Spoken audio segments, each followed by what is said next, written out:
Have you ever looked inside your radio? You probably have, and perhaps you've taken the tubes out to test them.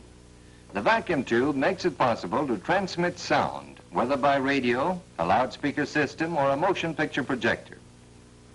The vacuum tube has been responsible for the growth of radio into a business involving thousands of people and millions of dollars. Like any business, radio broadcasting employs a great many people in general office work, such as correspondents, stenographers, file clerks, and bookkeepers. Executives and managers of special departments, salesmen who sell time on the air to advertisers, experts who select the talent for programs are all a necessary part of radio broadcasting.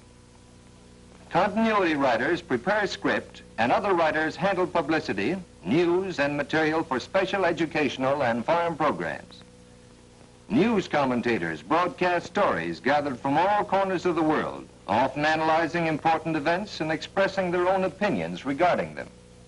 For regularly scheduled programs, the production department has a multitude of duties to perform, primarily concerned with planning and preparing the programs to go on the air. Sound effects add realism to dramatic programs and are produced by specialists in a small, although very interesting field.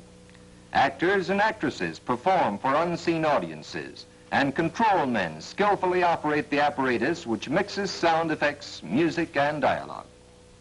The best the world has to offer in music, drama, and comedy may be enjoyed in one's own home, for radio's greatest application is in broadcasting mass entertainment.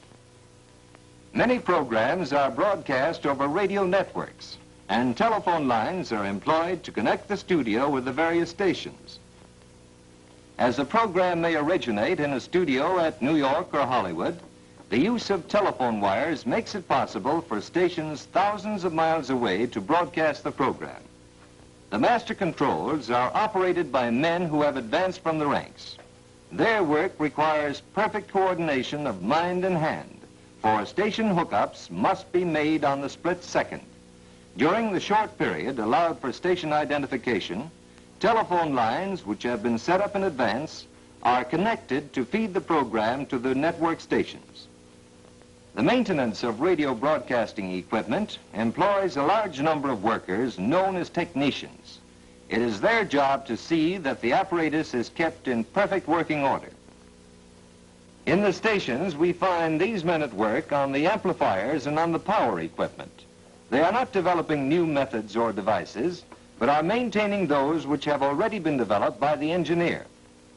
Radio engineers are men technically trained in the field of electrical engineering as applied to radio and communications. They have brought about the high degree of perfection now attained both in broadcasting equipment and in radio receiving sets. This work of improvement and development is continually being carried on by the relatively small number of highly trained specialists who are radio engineers.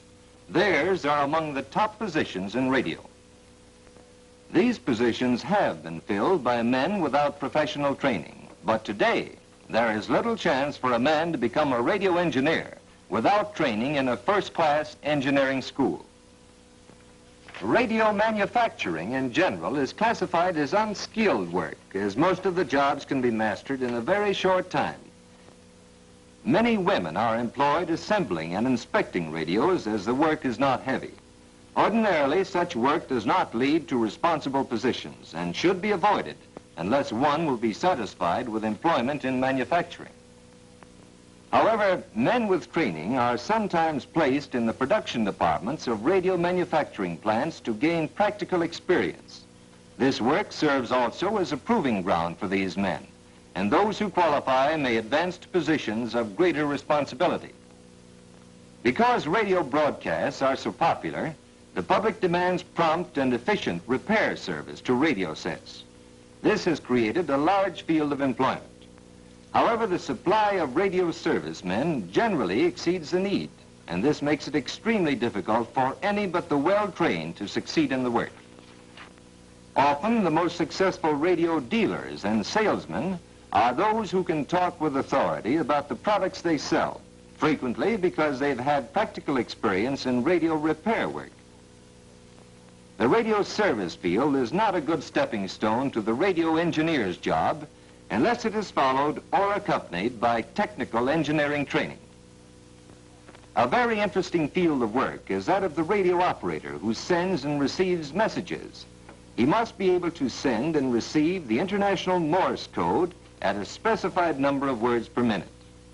Granting of the commercial operator's license is based on a rigid government examination conducted by the Federal Communications Commission, and it must be renewed periodically.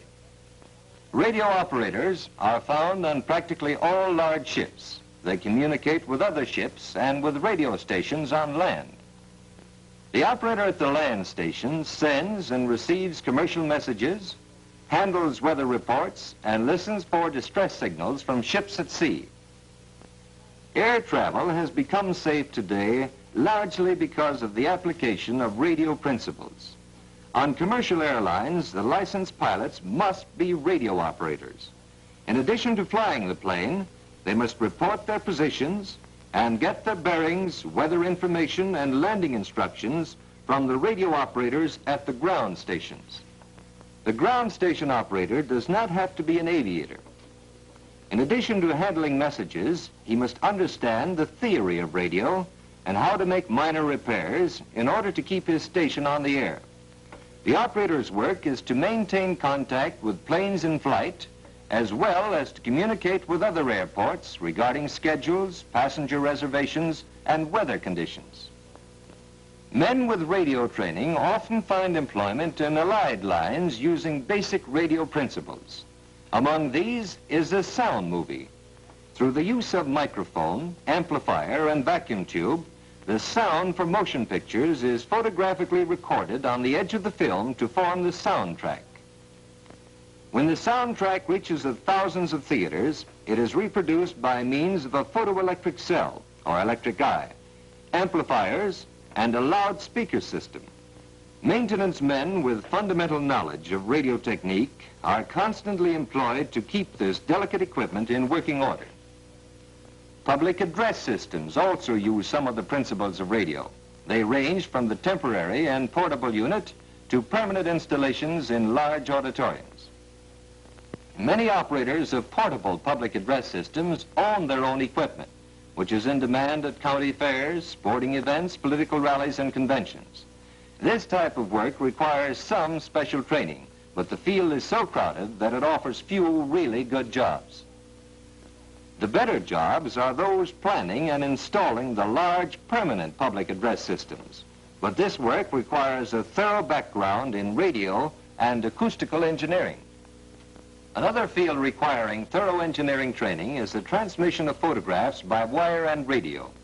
News services maintain photo transmitters at strategic points, and the newspapers subscribing to this service get the photographs over receiving instruments in their own offices. Television, the baby of the radio family, is creating openings for experienced engineers, most of whom are graduating from radio work. From the scene of action, cameramen televise events which you may see in your own home, if, of course, you have a television receiver. Television is opening up a new field, as does any new development. It is furnishing employment for men who design, operate, install, and service the transmitters and receivers.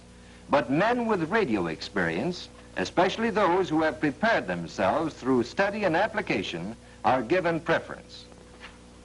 Specialized training, study, and hard work are necessary in all phases of radio.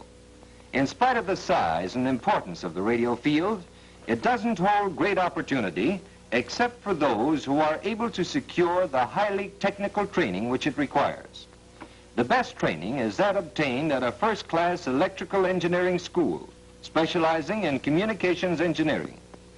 If that is impossible, there are a few vocational and correspondence schools which offer excellent courses in the theory of radio. However, you should ask your school authorities to help you investigate any school, residence or correspondence, which you may plan to attend. Your high school preparation for entrance into radio work must lay a strong foundation in science and mathematics, the basis of all engineering, and especially of electrical engineering. You must, in addition, develop a high degree of coordination between hand and mind, because much of the work is very exacting in nature. If you are really interested in radio as your life work, probably one of the best ways to get started is to make it a hobby and build an amateur station. This will give you the chance to put basic theory in practical operation. It will show you more quickly than anything else whether or not you can succeed in radio.